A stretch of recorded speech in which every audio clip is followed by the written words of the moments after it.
महाराज जी, मेरा प्रश्न है कि क्या सांसारिक जीवन और माया को साथ साथ भोगते हुए भी हम ईश्वर को पा सकते हैं? क्या भगवान कृपा करेंगे अगर हम पूजा भी करें और भक्ति भी और माया का भी सुख साथ साथ लें? हम्म सावधानी रखते हुए, अगर जहर को वैद्य शोध करके दे दे तो रोग निवारण का हेतु होता है।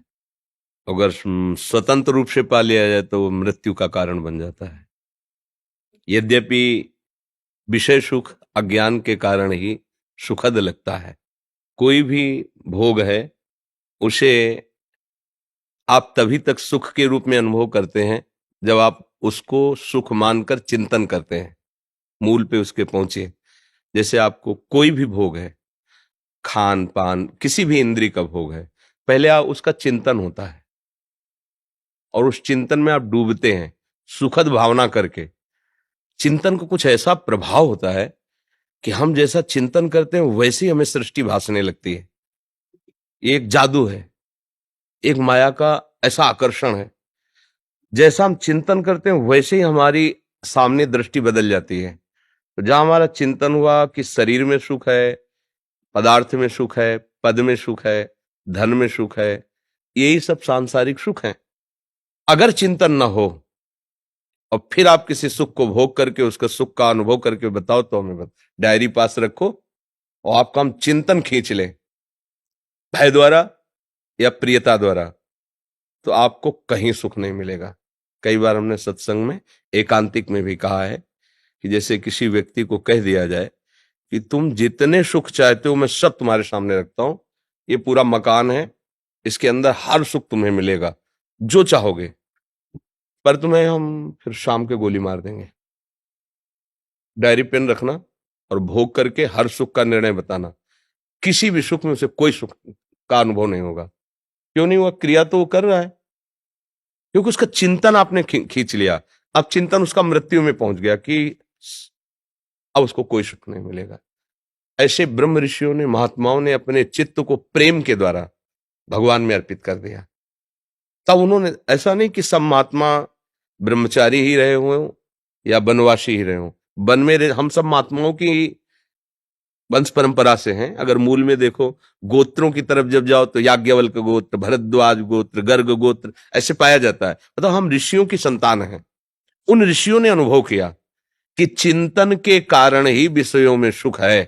नहीं तो भगवान ने लिखा दुखालयम अशाश्वतम, मृत्यु लोक में हर प्रकार से भोगने पर परिणामता दुख ही मिलता है।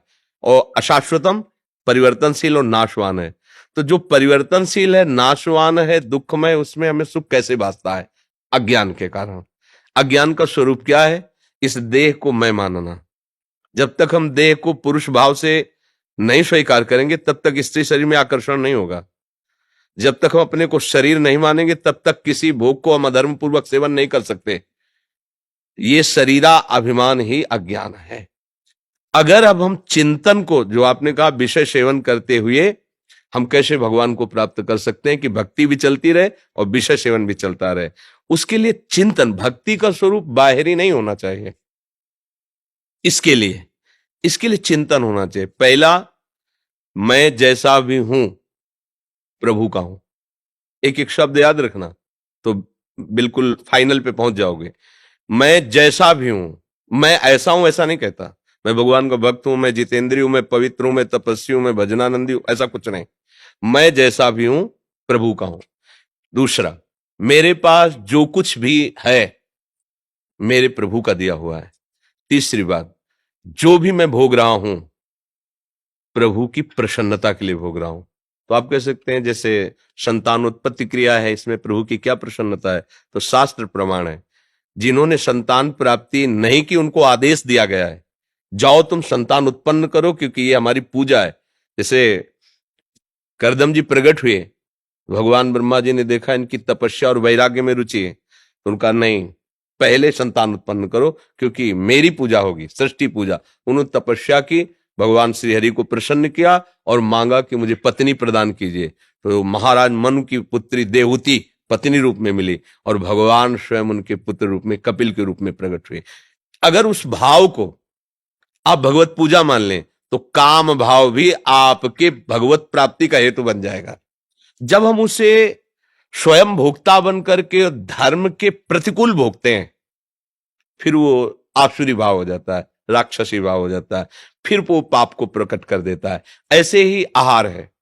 जैसे आप राज सैनिक हैं, अब आपके लिए हम कहें उबली हुई दाल पाइए और फुल्का पाइए और ये केवल थोड़ा सा सलाद ले, हम ऐसा नहीं कहेंगे। आपको जो भी हमारे देश की रक्षा के लिए, शरीर पुष्ट करने के लिए आहार दिया जाता है, उसे भगवान के द्वारा प्रेरित मानिए, क्योंकि आप राज सैनिक हैं। आपको कब कहां कैसी व्यवस्था होती है वो घर नहीं है। जैसी व्यवस्था होती है वैसी व्यवस्था में मैं हूं। पर पहला सूत्र जो कहा था, मैं जैसा हूं प्रभु का हूं, तो मैं प्रभु के लिए कर रहा हूं। और बीच बीच में नाम जप कर लीजिए, जो भी नाम भगवान का प्रिय लगे वो स्मरण कीजिए। और जो कार्य आपको मिला है उसे केवल केवल सत्य को सामने रखकर कीजिए, तो इसी में भगवत प्राप्ति आपको हो जाएगी, संसार के सुख भोगते हुए। अगर हम थोड़ा भी अपने पद से गिर करके चेष्टा करेंगे तो फिर गलत हो जाएगा। प्रणाम करते हैं अपने देश के उन सैनिकों को जिनके द्वारा हम सुरक्षित होकर भजन कर रहे हैं। अगर हमारे राज सैनिक अपने प्राणों की आहुति देकर रात दिन बॉर्डर में न खड़े हो ना, तो यहां हम भजन नहीं कर सकते। कोई भी धर्म की वृत्ति यहां नहीं चल पाएगी, क्योंकि यहां बैठकर बातें कर लेना अलग बात है। वो जो प्राणों को समर्पित, कहां से कब गोली आ जाए, कौन सा, फिर भी वो रात भर, हम सोते हैं चैन से, वो रात भर जगते हैं। उन्हीं की सुरक्षा, ये भगवत सेवा है। हम जो भजन करते हैं बिना परिचय के तुम्हें उसका हिस्सा मिलता है। जैसे तुम वहां हो, हमें परिचय नहीं लेकिन हम सुरक्षित हैं, ऐसे हमारा भजन तुम्हारी सुरक्षा में है। जितने भी भजन करने वाले हैं अपने आप, जैसे आपका घर है, आपकी खेती है, आप रुपया कमाते हैं लेकिन टैक्स सरकार को देना पड़ेगा ना। ऐसे ही हम जिस सरकार में रहकर, जिसके द्वारा सुरक्षित रहकर भजन करते हैं, उन सब सरकारी जो धर्म से चलते हैं, संतों का आशीर्वाद और संतों का भजन उनकी सुरक्षा करता है। तो आप अपने धर्म से चलिए, कभी भी किसी भी प्रलोभन में आकर के अपने पद का अगर कहीं भी किंचन मात्र दुरुपयोग न कीजिए, तो यही पद परम पद का हेतु बन जाएगा, भगवान की प्राप्ति का हेतु बन जाएगा। तो इह परलोक सकल सुख पावत, इस लोक के भोग भी और परलोक में भगवत प्राप्ति भी उसको निश्चित होती है, जो इस कोटि से चलता है, ऐसा विचार करके चलता है। जी महाराज जी, क्या इस जन्म का किया इसी जन्म में भोगेंगे या इस जन्म में पिछले जन्म का ही हिसाब? इसके दो प्रकार पाए जाते हैं। जैसे महत अपराध बन जाए तो फिर तत्काल लागू हो जाएगा आपके ऊपर, साधु अवज्ञा तुरत भवानी, कर कल्याण अखिल के हानि। जैसे कोई दैन्य है, धर्म से चल रहा है, असहाय है, और आपको किसी ने प्रलोभन के द्वारा या असत्य प्रेरणा के द्वारा उसके नाश, और आपने उसका नाश कर दिया, अब वो आपको आगे जन्म के लिए बख्शेगा नहीं, इसी जन्म में आपका सर्वनाश शुरू कर देगा, क्योंकि महत अपराध बन गया। अगर साधारण पाप है तो इकट्ठा होते रहते हैं, वो फिर अगले जन्म में, लेकिन महत अपराध इसी जन्म में उसको नष्ट कर देता है। दो प्रकार के हमसे कर्म होते हैं, एक होता है सत्कर्म होता है, एक होता है असत कर्म, और ये तीसरा जो होता है महत अपराध कर्म होता है। ये जो महत अपराध कर्म है वो फिर बहुत दुर्गति कर देता है। जैसे महत अपराध कर्म में भ्रूण हत्या भी आता है, गर्भ हत्या आता है, गर्भस्थ शिशु मां के द्वारा सुरक्षित पालित हो रहा है और उसको जैसे नष्ट, ये महत अपराधों में आता है। और जैसे आप जानते हैं कि ये हमें अधर्म के मार्ग में लगाया जा रहा है, यद्यपि वो अपराधी नहीं है पर मुझे मारना पड़ेगा, तो अब आप जानते हैं कि, तो उसका परिणाम फिर आपको इसी जन्म में वो कष्ट दे, क्योंकि उसकी जो पवित्रता है वो आपको बख्शेगी नहीं। अधर्मी को मार देने से आपको पुण्य मिलेगा, क्योंकि आप उस शासन विभाग में, आपने देखा हमारे राज, हमारे धर्म, हमारी प्रजा के लिए बाधक सामने आ रहा है, तो अब उसको, उसकी वही पूजा होगी। आपने गोली मारा, ये आपकी पूजा होगी, आपका पुण्य बढ़ेगा, आपकी भगवत प्राप्ति में वो बाधक नहीं बनेगी हत्या, वो सहायक बनेगी। लेकिन ये जाना, खूब अच्छी तरह जानते हैं, मैं किसी प्रलोभन से या किसी दबाववश ऐसा कर रहा हूं, फिर वो अपराध बन जाएगा। अगर इसमें सावधान रहा जाए तो हमारे जो पूर्व के पाप कर्म भी हैं वो भी नष्ट हो जाएंगे। एक सत्कर्म हजारों असत्कर्मों को पूर्व के भस्म कर सकता है। एक सत्कर्म, अगर आपने किसी ऐसे को बचा लिया जो सत्य और धर्म पे चल रहा है, तो निश्चित मानो सारे असत्कर्मों। एक बार हमने सत्संग में कई बार बताया है कि एक आदमी जो था वो बड़ा हत्यारा प्रकृति का था, तो जंगल में एकांत क्षेत्र में अगर कोई निकलता तो उसको लूट लेता और मारता, काट देता। तो एक संत भगवान निकले जो भगवत प्राप्त महात्मा थे। भगवत प्राप्त महात्माओं की वाणी में और उनमें अनंत शक्ति भगवान की जागृत हो जाती है। तो संत दरस जी में पातक तरे, संतों के दर्शन से स्वाभाविक पाप नष्ट होने लगते हैं।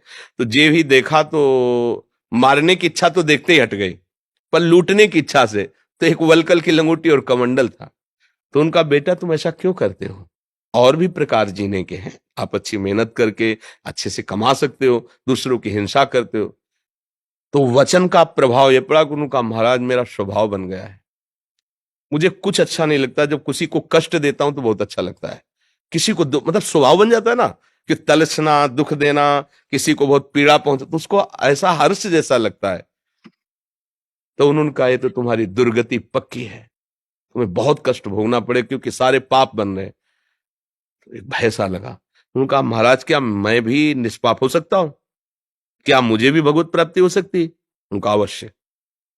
एक बार हमारे भारत के पवित्र तीर्थों का भ्रमण करो तुम, गंगा, यमुना, तीर्थराज, प्रयाग, काशी आदि, और फिर आओ हम तुम्हें दीक्षा देंगे और मंत्र जप करो तो तुम्हें भगवत प्राप्ति हो जाएगी। तो उनका महाराज मैं कैसे जानूंगा कि मैं पवित्र हो गया हूं तीर्थों में? तो बड़े तपस्वी थे, तो उन्हें एक शुष्क लकड़ी दी, सूखी लकड़ी, और कहा जब ये हरी हो जाए, इनमें किनगा निकल आए तो जान लेना तुम्हारा सारा पाप नष्ट हो रहा है और तुम अब हमारी दीक्षा के अधिकारी हो। वो लकड़ी लेके चला, तो 10-20 किलोमीटर चला। बाहर एक जंगल में बट वृक्ष था बड़ा, सोचा आज रात्रि यहां व्यतीत कर लेते हैं, फिर लोगों से पूछ कर तीर्थ यात्रा कौन सा तीर्थ नजदीक है। तो उस वृक्ष के नीचे वहां ऊपर 4 जो है डकैत बैठे हुए इंतजार कर रहे थे कि और रात्रि हो, और इस नगर पीछे उस नगर में उन्होंने चोरी की थी तो उनके कुछ जन मारे गए थे। तो उन्होंने निश्चय किया था कि पूरे नगर को जला देंगे। तो एक बोला कि हम तो दक्षिण की तरफ से आग लगाएंगे, तुम अमुक की तरफ, तुम ऐसा, तुम ऐसा ऐसा। वो नीचे बैठे, सोचा पूरा गांव जल जाएगा, बहुत से पशु पक्षी, बच्चे, माताएं, बहनें, हमने बहुत से पाप किए हैं, इन 4 को अगर हम मार दें, हमारा मारने का अभ्यास है, 4 को मार देते तीर्थ तो जा ही रहे हैं, पूरा नगर बच जाएगा। तो आवाज दी भैया अभी तुम्हारे प्लान में कमी है, हम इसके बचपन से अभ्यासी हैं, हमको भी सम्मिलित करो, आप नीचे आओ, हम तुम्हें बताते हैं कैसे प्लान। तो 4 एक साथ थोड़ी उतरेंगे, जो उतरता जाता 4 को मार दिया और सोचा अब यहां हत्या कर दी, अब नहीं रुकेंगे, आगे कहीं रुकेंगे। लकड़ी उठाई तो हरी हो गई। तो गुरु जी ने कहा था जिस दिन निष्पाप हो जाओगे लकड़ी है, अभी तो हमने कोई गंगा गोदावरी तीर्थ किए नहीं, पर गुरु जी ने कहा था लकड़ी, वो गुरुदेव के पास वापस लौट गए। तो कहा बेटा क्यों हिम्मत नहीं पड़ी क्या तीर्थों में जाने की? बोले गुरु जी आपने कहा था जब निष्पाप माने जाओगे जब तुम्हारी ये लकड़ी हरी हो जाएगी। तो अभी तो किसी तीर्थ ले गए, लकड़ी हरी हो गई कैसे? तो उन्होंने कहा वो 4 लोग पूरे गांव की हत्या करना चाहते इसलिए उनको मार दिया। तो उनका हाँ, पूरे गांव के बचाने का पुण्य प्राप्त हुआ और सारे पाप तुम्हारे नष्ट हो गए। देखो क्रिया वही हुई, हत्या ही, लेकिन परिणाम उसका क्या हुआ? उसके सारे पाप नष्ट हो गए और वो भगवान की शरण के लायक बन गया। तो आप जैसे जो क्रिया कर रहे हैं वो बहुत बड़ी भक्ति है। जैसे अर्जुन जी कह रहे हैं कि नहीं मैं मारूंगा नहीं प्रभु, उनका प्रभु पूज्य जन है, कैसे मारूं? तो भगवान ने विराट स्वरूप दिखाया कि देखो भीष्म द्रोणाचार्य जैसे लौंग इलायची नहीं होती, ऐसे दाढ़ों में फंसे, देख मैं महाकाल हूं, मेरे द्वारा सब मारे जा चुके, केवल तेरे को निमित्त बनना है।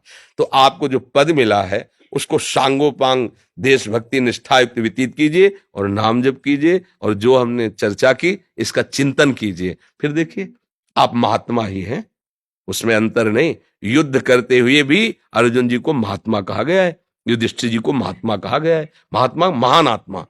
अगर हम धर्म के विरुद्ध आचरण कर दे फिर गलत हो जाएगा। हमारा राष्ट्र आप लोगों से सुरक्षित है। अगर आप अर्थ की या किसी भी प्रलोभन की वृत्ति में आकर के अपने धर्म से डिग जाएं तो हमारी हानि हो जाएगी, हमारे राष्ट्र को धोखा मिल जाएगा। ये कभी नहीं होने पाए, क्योंकि हम कहीं किसी प्रलोभन में ना फिसल जाएं। तो जो जहां है, भारत का एक एक व्यक्ति भारत के लिए विशेष है। कोई ये ना समझे कि नहीं वो विशेष, मानो किसान है, अगर वो अपने धर्म से चलकर करता है तो राष्ट्र को भोजन मिलता है। जो जहां है वो सब विशेष है, पर अपने धर्म का पालन करते हुए भगवत स्मरण करे, इसी से इस लोक के सुख और परलोक के दोनों सुख प्राप्त हो जाते हैं।